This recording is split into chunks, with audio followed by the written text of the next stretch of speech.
My name is Randy Rubenstein, and welcome to the Mastermind Parenting Podcast. At Mastermind Parenting, we're on a mission to support strong-willed kids and the families that love them. You're listening to the Mastermind Parenting Podcast with Randy Rubenstein. Okay, guys, so today we're going to dig into episode number 5. That's actually confusing. It's confusing because this is number 5 in our series where we're learning the N.I.C.E framework. The N.I.C.E framework to transform strong-willed kids and to help them finally feel like it is safe to learn the skills to feel better and do better. So today is our final one. And we're going to continue the learning. So if you haven't listened to the last 4 episodes, go back, listen to those now, and then you can join us here again to learn the last step in the framework, the last wing of the framework, the E-wing. Okay.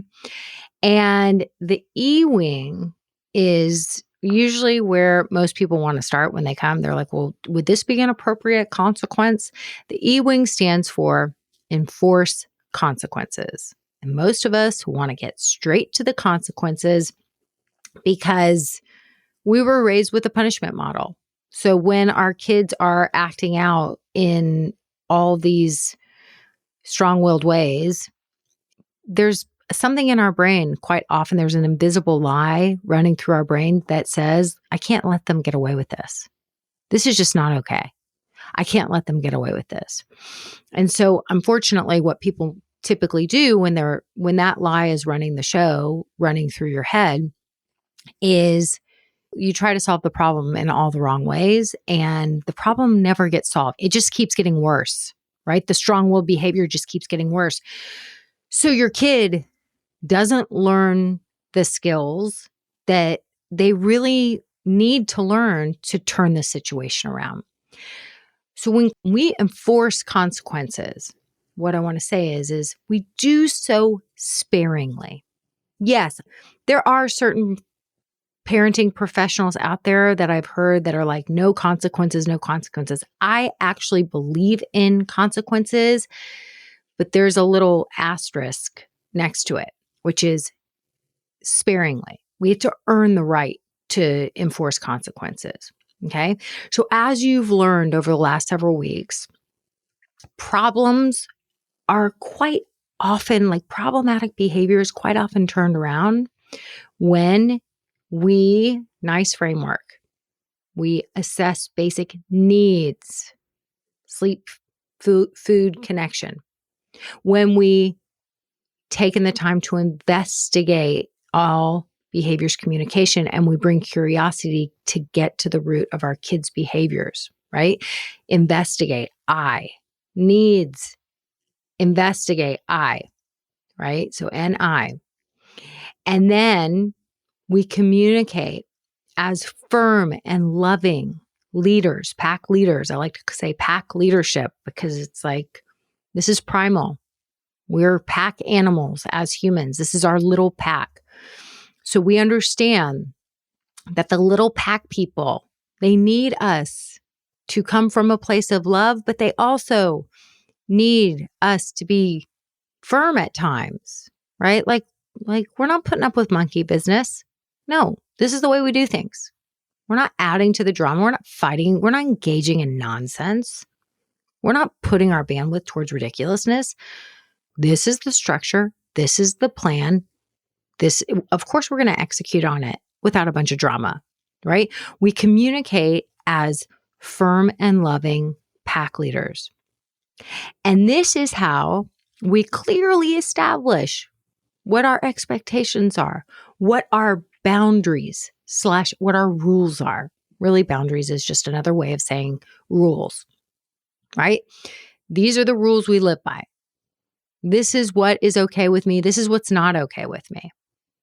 When you break a boundary, you're breaking a rule. So sometimes kids need some extra accountability from their N.I.C.E parent, right? When you enforce consequences and you've been operating from this N.I.C.E framework, well, it's not gonna feel like you're trying to, be mean, make them suffer. There is a little suffering because when you have consequences and you don't get to do the thing that you wanted to do, or you have to be without something that you really love for a little bit, yeah, that can feel it doesn't feel good. No kid ever is like, "Thanks, Mom, for being such a nice parent and enforcing these consequences." Never, ever, ever. But when we do it in this way, we don't have to act like an asshole. We don't have to add to the drama. We can be nice about it. We can choose not to make it into a really big deal. Yeah, no, we're doing, yeah, oh yeah, it's going to be oops day. I know. I know. Like, we can be nice about it. We can be like, listen, I get it. I get it. You made a mistake and I understand. I know you're a good kid who was just having a hard moment. I get it. I know that. I believe in you. I love you to pieces. And I have to follow through on this. This is like you being without this thing, being without those screens, being without your phone, being without the games for one day. It is good. It's going to help your brain to remember, right? Like all day, you're going to be like, oh, I can't believe I have to be without this thing all day. But it is going to help your brain to remember. So next time, it's time to take care of business at like the mom who I've been talking about with the I'm scared.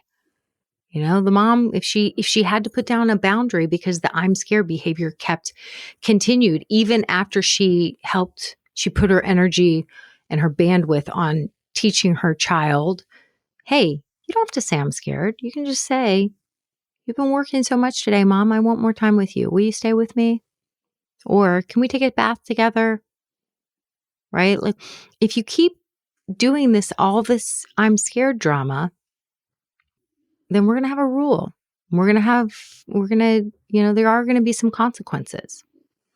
And when she has to follow through on those consequences, like mom doesn't have to beat a dead horse or be a jerk about it. And she could say, I know, this is a bummer, right? Like I get it. And this will help your brain to remember. So tomorrow night, when you don't want to be alone, or when you start to say, do the I'm scared, I'm scared, I'm scared, this will help you to remember why we're not doing that anymore, right? It's impactful when you have to have a consequence. And so this will help your brain to remember. So next time you follow the rules, which is, we're not saying I'm scared when you're not actually, that's not the case, right? Where it's just like, you don't want to take care of your responsibilities. And so you're trying to, you're just used to saying, I'm scared. And then we stay with you. And then you're not having to take care of your responsibilities. And we're always helping you. And that's just not how we're doing things anymore. That's not how this family runs smoothly. So we're not doing that. And so, yeah, you have to have a consequence to help your brain to remember. So we can be nice about it, right? Like it doesn't mean that our kid's going to think we're necessarily nice, because they're not going to like us following through on the consequence. They're not. But when a kid needs this extra accountability, right, then this is when we enforce a consequence. A lot of times the behavior gets turned around and the kids learn the new skills they need without ever getting to the consequence. We take our time with the M, with the I, with the C. It's sort of the rare situation where we have to get to the consequence. Okay. So when we realize our kid needs this extra accountability, and we know it's going to be following through, we have to follow through and enforce the consequence. Oh, the consequence that we're never establishing for the first time in the heat of the moment. We always establish a consequence ahead of time, out of the moment. A consequence discussed in the heat of the moment or for the first time is actually a punishment. So kids don't improve long-term behavior or learn from their mistakes through old school punishments. They improve behavior through effective consequences if we should need it for that extra accountability. Okay? So a consequence teaches through the concept of cause and effect. When you ignore our bedtime plan, then you lose screens tomorrow to help your brain remember. Or for the mom that I've been talking about in that situation with the I'm scared, if they set up, okay, so let's say that what a consequence might look like. She might say, okay, here's the plan moving forward. We will not be responding or discussing. When you say I'm scared, we're not talking about it, because we've now realized that it's not something that is helpful for any of us. If you want more time with me and Dad, if you feel like we haven't spent enough time, you can let us know. I'm just really missing you guys. Okay. But the I'm scared to get more time is not actually the truth. And, I want you to remember you're always safe. Daddy and I, we take our job of keeping you safe very seriously. So just know, if you run behind schedule getting ready for bed because you're saying, I'm scared, I'm scared, I'm scared, and it's lights out at 8:00, it's lights out at 8:00 regardless. So let's go over the plan now. This is out of the moment. This is not in the heat of the moment. You're talking about this ahead of time. So you're like, so just so we're clear, we have dinner every night around 6:30, and we're all together for dinner. And then after dinner, we clean up, parents clean up, and that's when you go up and you take your bath, you get your PJs on, and you pick your clothes out for school the next day. This is solo. This is you doing these things independently. Dad and I, parents, so all three of us eat dinner together. Then parents clean up. One of us might run up just to help you turn on your shower if you need some help with that. And then you're showering, getting in your PJs, and picking out your clothes for the next day by yourself, right? I guess also I forgot brushing teeth. Then when you're done, we have books and snuggles, and that's either mom or dad with you. And then it's lights out at 8 p.m. So if you don't take care of your solo business, bath, PJs, close out for the next day, right? If you're busy begging us to stay with you, saying I'm scared, not taking care of your business, there's any shenanigans with that, just know you might not have time for books and snuggles. It's lights out at 8 p.m. no matter what. Lights out at 8 p.m. no matter what. So a consequence is discussed at a non-relevant time, out of the moment, and it's always logical and related. So see, if the shenanigans were going on, then the child misses out on books and snuggles because they ran out of time. You got to take care of business to be able to save the time for books and snuggles. Books and snuggles aren't happening if there's a bunch of shenanigans. So when you establish that at a non-relevant time, that actually isn't even the hard part, right? Chances are you're not going to get resistance from your child because you're not talking about it in the heat of the moment. So, and you're showing up nice, and you have this framework, and you understand how to communicate with empathy and pack leadership, and you're going through and you're leading a productive conversation. Your kid's going to be totally bought in. That's why I teach this framework. It really, really works. Okay. So they'll be totally bought in, and they'll be totally bought in until I'm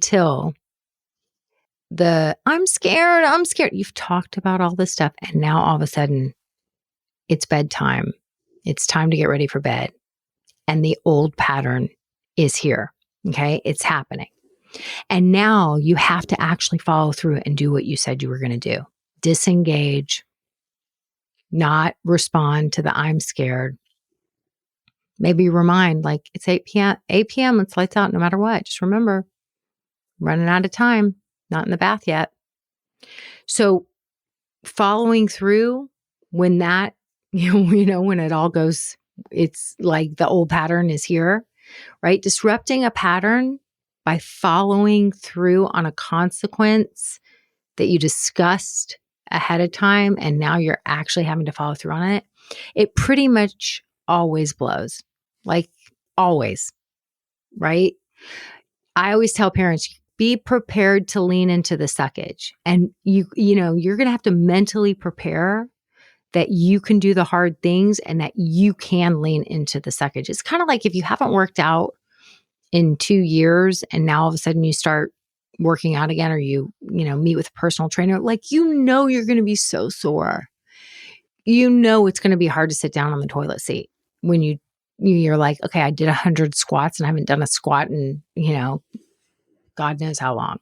Yes, it's going to be painful. Whenever you're disrupting a pattern and starting a new pattern, it is difficult, right?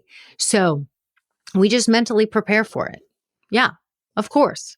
Of course she's testing it. Of course, just because instead of like, we've talked about this, no, your child's just used to the old pattern. So you're disrupting the pattern by doing something different, by doing what you said you were going to do. Okay. So this wraps up the N.I.C.E framework. This is our series. And obviously I wasn't able to go as in depth on the framework as I do in my programs. If you've got to become a nice parent, you've got to learn this N.I.C.E framework, then there's 2 ways you can learn it, right? There's 2 ways you can master our N.I.C.E framework. And look, leading productive conversations and learning to lead productive conversations, it's how you actually start to get through to your kid. It's like now all of a sudden you'll be speaking in a language they can comprehend. And when they can comprehend the language, then they are able to learn the skills and the new ways of managing all of that unbalanced, crazy hormonal dysregulation that's going on in their bodies, right? So this is how, when we're worried, like, oh my gosh, my kid is losing their shit over every little thing, how are they ever going to be able to navigate life? This is how we teach them all the things. So look, I want every human on the planet to learn this framework because it works and it's just healthier for all the humans, not just our strong-willed ones. And our strong-willed ones, it will be a drastic shift and transformation for them. So if you're ready to dig deeper, go to the website, mastermindparenting.com. There's 2 ways you can learn with me. There's 2 ways you can learn the N.I.C.E framework. So you can join the Mini Masters self-study program, where you dig into the content at your own pace, or you can join my Mastermind Parenting Basics Bootcamp program. And it's a very hands-on 12-week hybrid group and personalized coaching program. And this is where we study the N.I.C.E framework together, including live coaching calls with me, round-the-clock personal support, and just the most beautiful community. So go to mastermindparenting.com to sign up and learn the framework that will change your child's life and change your life too. Okay, that's what I've got for you. Have a great week. Thanks for listening today, guys. I hope you picked up some tips, tools, maybe some baby steps for creating more balance and boundaries in your life. And I just wanted to let you know, if you want to continue moving the needle forward in creating this for yourself, having a happier household, I want you to go to my website and check out mastermindparenting.com. We have 3 beginning programs. And if you need some accountability and more support, then please look for the one that would be a good fit for you. And as always, we're on all the social channels under Mastermind Parenting. On Instagram, it's mastermind_parenting. And, periodically I do pop up on different Instagram lives, Facebook lives, where I give you teaching and coaching, and I love engaging with you live to help you help your strong-willed kids so that they can feel better, because when they feel better, they do better. And I love, love, love getting to know you guys. So thanks for listening. If you like this podcast, please don't forget to subscribe, rate, and review. Super, super appreciative.